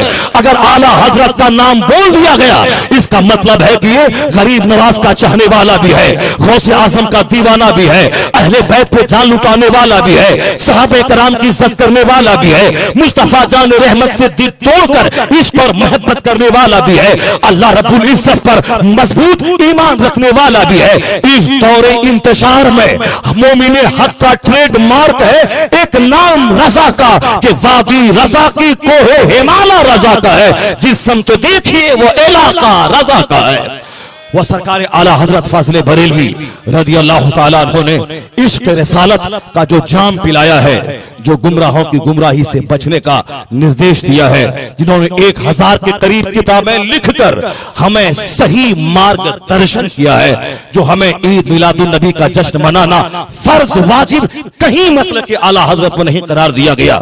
अलबत्ता इश्क और मोहब्बत के इजहार की एक ऐसी शानदार बात है जब 12वीं शरीफ की तारीख आएगी उस तारीख में मुसलमान लाखों की तादाद में जुलूस निकालकर शांतिपूर्ण जुलूस जिसमें न गाजा हो न बाजा हो न ड्रामा हो बल्कि पूर्ण अमन जुलूस मुस्तफा का गुलाम बन के निकाले। सरकार के अखलाक, सरकार के आदाब, सरकार की तालीमात और सरकार के एहसानात पे तबसरा हो, तज़किरा हो उर्दू, हिंदी, अंग्रेजी और मकामी जबानों में। आकाए दो जहां की पैदाइश के बाद जो आलमी सतह पे जो इनकलाब आया उस इनकलाब की झलकियां लिखकर दानिश्वरों के पास स्कूल में, कॉलेज में, यूनिवर्सिटी में सरकार के अखलाक के मुजाहिरे की झलकियां अब गरीबों, बीमारों, मोहताजों, परेशानों के पूछे उनके घर, उनके आशियाने में, उनके बिस्तरे मर्ग पे जाके अपनी तरफ से उनकी मदद करने के तौर पर कि आज 12 तारीख है, मोहसिने आदमियत के आने का दिन है, इसलिए उस मोहसिने आदमियत की मोहब्बत में जिसने मानवता पे एहसान किया है, ना देखे कि मरीज हिंदू है कि मुसलमान, नहीं, वो आदमियत का मोहसिन है, मानवता का मोहसिन है, बेनिफैक्टर ऑफ ह्यूमैनिटी है। उस दिन उसी मोहसिन आदमियत की मोहब्बत में गरीबों, मिस्कीनों, बीमारों की मदद की जाए। अगर ऐसा हुआ तो मुमकिन है कि करोड़ों रुपए खर्च करने के बाद अगर कोई काफिर का दिल हिल गया मुस्तफा की यौम विलादत के जश्न और मुस्तफा के दीवानों का अखलाक देखकर वह इस्लाम से करीब हो गया तो 1 लाख काफिरों को मैदान जंग में मारना उससे बेहतर है कि 5 काफिरों को मोमिन बना के जन्नती बना देना। 1 लाख काफिरों को मारना कमाल नहीं है जितना कि 5 काफिर को मोमिन बना देना कमाल है। अब वो चाहे उनको अपने अखलाक से हो, चाहे अपने बेहतर ताल्लुकात से हो, सरकार दो जहां की तालीमात से हो, वो जश्न जो जश्न एक शानदार हमारी इत्तेहाद और यूनिटी के मुजाहिरे का जश्न है। कैसे सर फिरे और नादान है वह लोग जो इस अजीम जश्न को फर्ज और वाजिब का फतवा लगा कि फर्ज तो नहीं है, वाजिब तो नहीं है। मैंने कब कहा कि फर्ज है, मैंने कब कहा कि वाजिब है? हम इश्क के बंदे हैं, क्यों बात बढ़ाई है? ये मोहब्बत की बातें हैं, मोहब्बत की पहचान है, ये मोहब्बत की दलील है। मैंने कब कहा कि ये चटनी चावल है, मैंने कब कहा कि ये चटनी रोटी है, मैंने कब कहा कि चटनी ही फर्ज और वाजिब है? मैंने ये कहा ये चटनी है जो खाने की लज्जतों को बढ़ा देती है। तो मैंने कब कहा कि नमाज और रोजे से अफजल ये जुलूस मोहम्मदी है? मैंने कब कहा? मैं सिर्फ ये कहता हूं नमाज फर्ज आजम है, नमाज छोड़कर कोई इबादत काम नहीं आएगी। नमाज फर्ज आजम है, सबसे बड़ा फर्ज। अमीर, गरीब, देहाती, शहरी, सारे मोमिन आकिल बालिग पे फर्ज है। नमाज छोड़कर कोई 1 लाख नफल सजदा करे रात में, 5 वक्त की नमाज अगर ना पढ़े उनके लाखों सजदे चेहरे पर मार दिए जाएंगे। क्योंकि रात भर जागकर 1 लाख तस्बीह पढ़ना फर्ज नहीं है, रात भर जागकर 100 रकअत नमाज नफल पढ़ना फर्ज नहीं है। कयामत के दिन इसका सवाल नहीं होगा क़यामत के दिन सवाल होगा फजर की 2 रकात नमाज का कि तुमने ये फर्ज अदा किया या नहीं किया। इसलिए हकीकत की निगाह में ये फजर की 2 रकात नमाज फर्ज रात भर के 50,000 नफल नमाजों से बेहतर है, क्योंकि ये फर्ज है और वह नफल है। मैंने कब कहा कि नमाज से बड़ा फर्ज है जुलूस निकालना? नमाज फर्ज आजम है, रोजा फर्ज अकबर है, हज और ज़कात ये भी फर्ज है मुस्तहिकीन पे।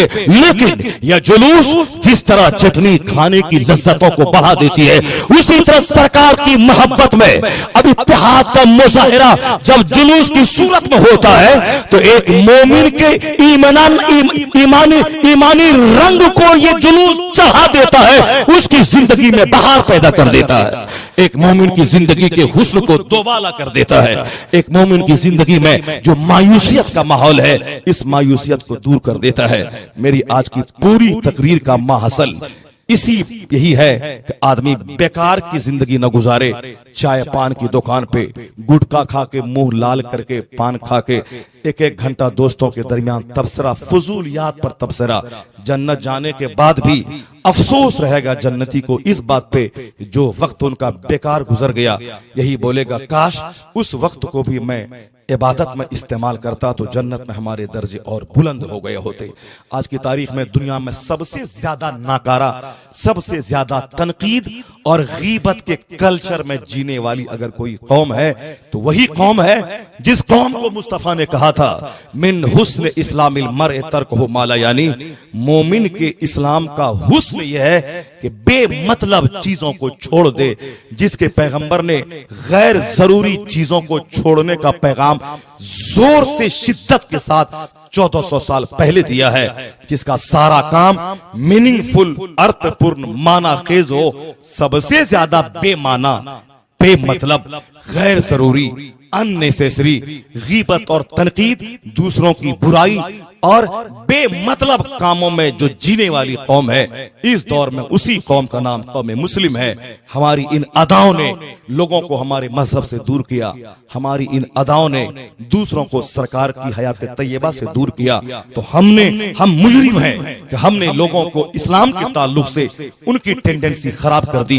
जरूरत इस बात की है कि जुलूस बाद में निकलेगा, तहफ़्फ़ुज़ शरीयत का झंडा बाद में हाथ में आएगा, बाद में झंडे और पोस्टर लगेंगे दीवारों में। सबसे पहले एक मोमिन कामिल 12वीं के दिन 12वीं की मजलिसों में और आम दिनों में तौबा करके अपने घर में बीवी, बाल, बच्चे सबों को मुस्तफा की शरीयत के सांचे में ढालने का अहद करे। इलाही बर्मा में मुसलमानों पे आजाद आया है, उसका जिम्मेदार हमारा बदअमल, मैं बदअमल हूं, उसका जिम्मेदार हमारी बदअमली है। फिलिस्तीन तबाह हुआ है, मेरी बदअमली का दखल है। इराक में आग लगी है, मेरी बदअमली का दखल है। यमन में तबाही है, मेरी बदअमली का दखल है। हिंदुस्तान के चंद लुच्चे इस्लाम मिटाने का सपना देख रहे हैं, उनके दिलों से इस्लाम की हैबत निकल गई है, ये हमारी बदअमली का दखल है। इलाही अब मैं तौबा करता हूं कि अब मैं शराब नहीं पीऊंगा, अब मैं फजूल बात नहीं करूंगा, अब मैं अपने बाल बच्चों को चड्डी और फटा हुआ जींस नहीं पहनाऊंगा,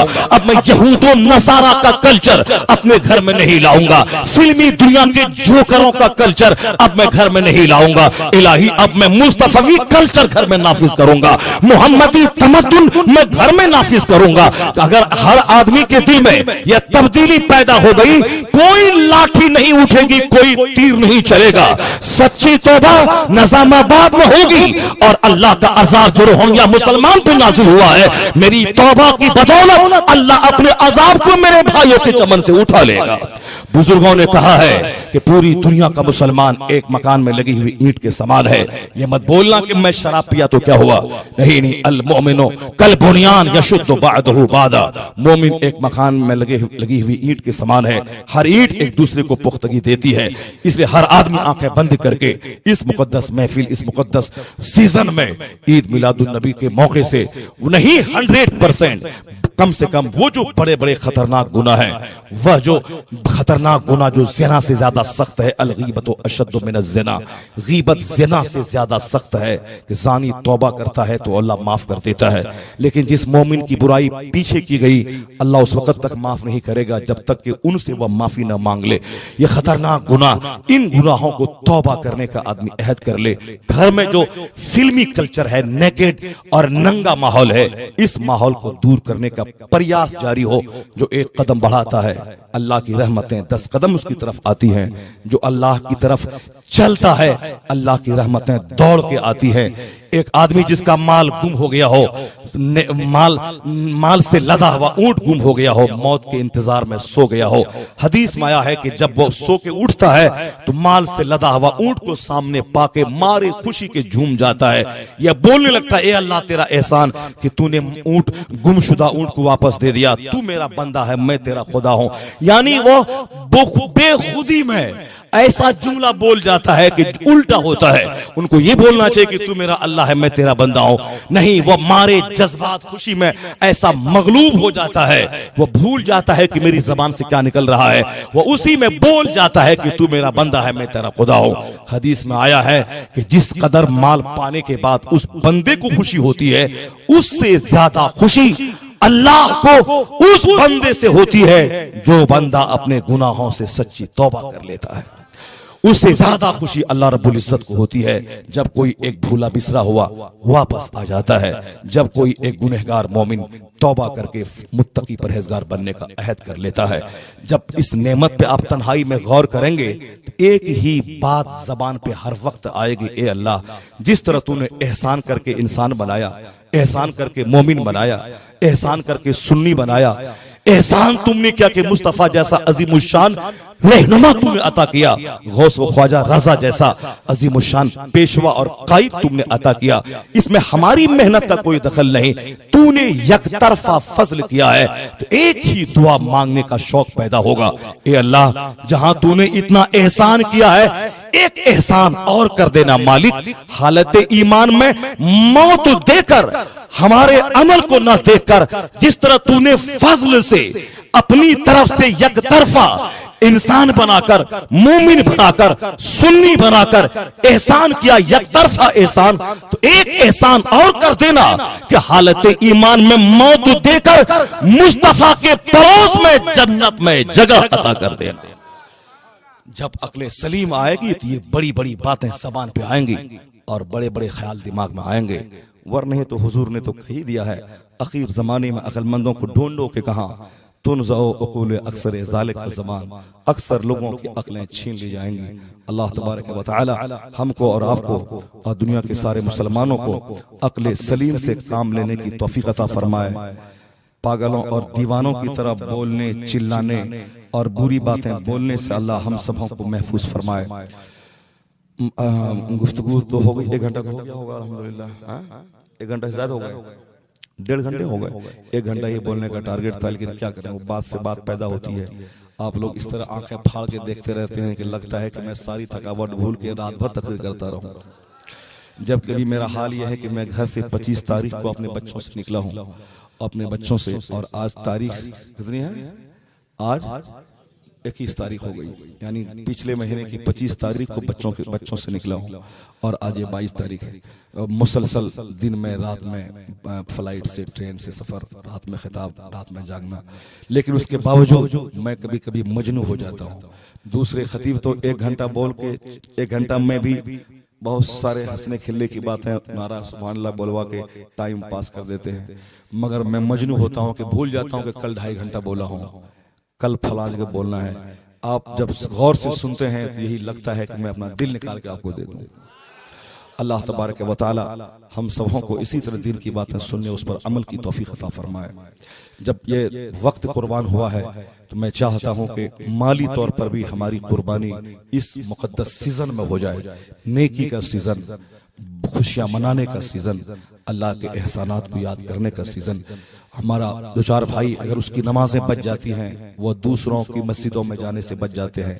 अहले सुन्नत व जमात की मस्जिद में नमाज पढ़ने लगे, उनकी मस्जिद बन जाए, वो अपने ईमान की सेफ्टी के लिए अपनी मस्जिद, अपना मदरसा, अपने मोहल्ले को अगर आबाद करना चाहें तो हमारा फर्ज ये बनता है कि हमारा पैसा हो, उन गरीबों की मदद हो, उनकी मस्जिदें बने, उनके मदरसे बने। अभी एक मस्जिद तामीर हो रही है, क्या नाम है, क्रिकेट मस्जिद तामीर हो रही, गरीब पिछले साल ही उसमें पिलरिंग का काम हुआ है, लेकिन पैसे की कमी की वजह से वह काम अधूरा रह गया है। 1000-2000 इधर उधर तो खर्च हो ही जाते हम लोगों के। सरकार दो जहां की आमद की महफिलों का सिलसिला जारी है। इस जश्न खैर में मैं आपको आवाज देता हूं कि मेरे गरीब भाई ने आवाज दी है कि हमारी इस मस्जिदों को आप मालदार लोग मिलकर बना दें। यहाँ जहां बहुत सारे गरीब हैं, बहुत सारे मालदार भी हैं, जहां मालदारों के 10,000 वहां गरीबों का 1,000 10,000 पे भारी हुआ करता है। जितने लोग यहाँ बैठे हैं, मैं सबों को इस मस्जिद के तामीर के लिए, ताउन के लिए मैं आवाज देता हूँ कि सामने अगर इतने लोगों में से कोई सामने खड़ा हो जाए जो 11,000 रुपए लेकर कहे कि हजरत 12,000 लेकर 12वीं वाले सरकार के नाम से मैंने इस मस्जिद में मदद की, तो मेरे दिल को बहुत खुशी हासिल हो जाएगी। इतने लोग हैं, निजामाबाद, आंध्र प्रदेश, हैदराबाद, तेलंगाना का ये इलाका, पैसे आते जाते रहेंगे। बच्चा सीढ़ी से नीचे गिर जाएगा, पांव टूटेगा तो 25,000 रुपए ऐसे ही खर्च हो जाते हैं। अल्लाह तबारक व तआला उस बंदे से राजी होता है जो अल्लाह की राह में खर्च करता है। बेशुमार मुसीबतें और बलाएं टल जाती हैं जो बंदा अल्लाह तबारक व तआला को खुश करता है सदका तो खैरात करके। तो इसलिए मेरा ये, आप लोग चंदा करते रहे, लोग देते रहे, तो 4-10 हज़ार, मगर ये डिमांड मेरा रहेगा अपनी जगह पे कि 12वीं वाले सरकार के नाम से कोई एक आदमी उस मस्जिद की तामीर के लिए अगर 12,000 रुपए लेके सामने आ जाए और वादा करे कि मैं दूंगा, तो मैं उसके लिए ये दुआ करूंगा कि अल्लाह तबारक व तआला 12वीं वाले सरकार के तुफैल उनकी 12,000 मुसीबतों को दूर फरमा दे। कोई ऐसा बंदा हो जो सामने आकर के इस बात का ऐलान तो कर दे कि मेरी तरफ से इस मस्जिद की तामीर के लिए 12,000 रुपए हैं। कोई एक बंदा कोई हो, सरकार दो जहां सल्लल्लाहु अलैहि वसल्लम का सच्चा दीवाना, जो अपने निजी जरूरियात में से काट करके अल्लाह के घर की तामीर के लिए अपने सीने पर सब्र का पत्थर रख करके अल्लाह की नेमतों पर यकीन जमा करके कि जो अल्लाह की राह में एक खर्च करता है अल्लाह उसको 10 देता है। अगर परफेक्ट यकीन हो तो कोई हो इतनी बड़ी महफिल में जो आए सामने 12वीं वाली सरकार की मोहब्बत में 12,000 रुपए देने का वो वादा करे, कोई हो। वालेकुम अस्सलाम, क्या नाम है आपका? मोहम्मद इरफान रजवी, माशाअल्लाह। नारे तकबीर, नारे रिसालत, मसलक आला हजरत। बताएं कि इस बच्चे ने, इरफान रजवी ने, इन्होंने 12,000, हालांकि मैं समझता हूँ कि बहुत बड़ा अरबपति नहीं होगा, लेकिन अल्लाह ने इसके दिल में तौफीक डाल दी, अल्लाह ने एक बात डाल दी। इन्होंने अपनी तरफ से वादा किया 12,000 में दूंगा। अल्लाह ताला इनके कारोबार में तरक्की अता फरमाए, अल्लाह ताला इनकी बेशुमार मुसीबतों को दूर फरमाए। और कोई दीवाना हो इतनी बड़ी महफिल में जो सरकार गौसे आजम के नाम से 11,000 रुपए लेके सामने आ जाए, ताकि 12वीं वाले की मदद भी शामिल हो और 11वीं वाले सरकार गौसे आजम की मदद भी शामिल हो जाए। अल्लाह तबारक व तआला ने गौसे आजम के नाम में ऐसी बरकतें रख दी हैं कि आज गौसे आजम का सदका हम लोग खाते रहते हैं। हम लोग हवाई जहाज पे सफर करते हैं, शानदार मुर्ग खाते हैं। साहब क्या है कि मटन और चिकन की तो कोई बात ही नहीं है। साहब आप लोग इज्जत देते हैं, ये सब क्या चीज है? ना मेरा मकान, ना मेरी गाड़ी। आपसे ये बोलेंगे कि ए मौलाना, तुम्हारी गाड़ी, तुम्हारा मकान मैं नहीं देखता, मैं सिर्फ ये देखता हूँ कि तू मुस्तफ़ा और गौस की बोली बोलने आया है, तो मुस्तफ़ा का नाइब है, गौसे आजम का दीवाना है, इन बुजुर्गों की बात बोलने आया है, मेरा रहनुमा है। इसलिए मैं तुझको मकान और जमीन नहीं बल्कि मैं नाइब रसूल होने की कदर करता हूँ। सरकार गौसे आजम का टुकड़ा बेशुमार लोग खाते हैं जिसके घर में कादरी माहौल है। कोई हो एक गौस का दीवाना आ जाए, गौसे आजम का एक दीवाना आ जाए कोई, बस गौसे आजम के नाम से, गौसे आजम के नाम से नाम इतनी बरकतें हैं कि बेशुमार भिखारी आज अरबों में खेल रहा है। उनके घर में गौसे आजम की फातिया हो रही। उनका कहना है कि सरकार गौसे आजम की अता से आज मैं जो कुछ हूँ ये गौसे आजम की नवाजिश है। बहुत सारे ऐसे दीवाने हैं जो हर महीने की 11 तारीख को बगदाद मोहल्ला जाकर वो 11वीं शरीफ बगदाद में मनाते हैं। ऐसे भी लोग मौजूद हैं। मैं पिछले साल मैंने बगदाद मोहल्ला में देखा कि पाकिस्तानी हिंदुस्तानी भाई इतने पड़े हैं वहाँ, वो सब रजा का दीवाना। वाह क्या मर्तबा ए गौस है बाला तेरा, ऊंचे ऊंचों के सरों से है कदम आला तेरा। अभी हमारे मौलाना अबू हसन साहब ने क्या कहा कि मदीने में बाबू सलाम से लेके बकी शरीफ के बीच में झुंड झुंड तो चार आदमी, कोई तनहा कोई बिन, सब आला हजरत की नात उनका सलाम पढ़ता रहता है। यही मंजर मैंने बगदाद मोहल्ला में देखा। दुनिया भर से लोग आते हैं मगर सबसे ज्यादा गौसे आजम की शान में जो मनकबत पढ़ी जाती है वो सरकार आला हजरत की लिखी भी पढ़ी जाती है। वाह क्या मर्तबा ए गौस है वाला तेरा। तो गौसे आजम का दीवाना कोई उठ तो जाओ, 11,000 रुपए से इस मस्जिद की मदद कर दो। गौसे आजम का दीवाना, एक दीवाना कोई सामने आ जाए गौसे आजम का, गौसे आजम उसको इतना देंगे कि आज अगर वो 11,000 दिया इस मस्जिद को तो आने वाला साल अगर हयात बाकी रही और मैं आ गया, मैं उनसे पूछूंगा कि ये बताओ कि ये 11,000 रुपए का इनाम तुमको कितना मिला। 11,000 रुपए ग्राम कितना मिला। इतने लोग बस सिर्फ गौसे आजम के नाम पे कोई एक दीवाना हो जो 11,000 लेके इस मस्जिद की तामीर करे, अल्लाह भी खुश होगा, मुस्तफ़ा भी राजी होंगे, सरकार गौसे आजम की रूह भी खुश होगी। तो आप यकीन जाने बेपनाह नवाजिशात गौसे आजम की होती हैं। जो गौसे आजम के नाम की 11 रुपए की फातिहा दिलाए वो जब माला माल हो जाता है और जो उनकी तरफ से 11,000 रुपए मस्जिद में दे दे, गौसे आजम की रूह झूमेगी तो फिर इनको इन पर वो अता की बारिश होगी कि ये उस बारिश को संभाल नहीं पाएगा। अल्लाह तबारक व तआला हम में से कोई एक ऐसा दीवाना पैदा कर दे जो दीवाना 11,000 रुपए से इस मस्जिद की तामीर करे। जरा जोर से बोलो ना आमीन भाई। और इतना बड़ा दीवाना है, 11,000 रुपए लाओ ना कोई इस मस्जिद की तामीर के लिए सरकार गौसे आजम की मोहब्बत में। ये डिमांड मेरा बरकरार रहेगा अभी से लेके दुआ मांगने तक। किसी भी दीवाने के दिल में हलचल मचे और वो ये ना देखे कि 11,000 बचेगा तो हम तरकारी और सालन खरीद लेंगे। अल्लाह चाहेगा अगर मुसीबत इस तरह आती है कि 11 लाख रुपए चुटकी में खत्म हो जाते हैं और सदका अल्लाह के गजब और गुस्से को ठंडा कर देता है। हुजूर ने कहा है कि दावू मरदा को भी सदका, अपने मरीजों का इलाज सदका करके क्या करो और अपने माल को मजबूत किले में ज़कात दे के बंद कर लिया करो। सरकार गौसे आज़म रज़ी अल्लाह तआला अन्हु के सदक़े हम सबों को इस मस्जिद की तामीर में खूब बढ़ चढ़ कर हिस्सा लेने की तौफीक अता फरमाए। अल्लाह ताला इस मजलिस से खैर को कबूल फरमाए, इसकी बरकतों को, इसकी रूहानी ग़िज़ा से हम सबों को मुस्तफ़ीज़ होने की तौफीक अता फरमाए। आमीन। व आखिरु दाअवाना अनिल हम्दुलिल्लाहि रब्बिल आलमीन।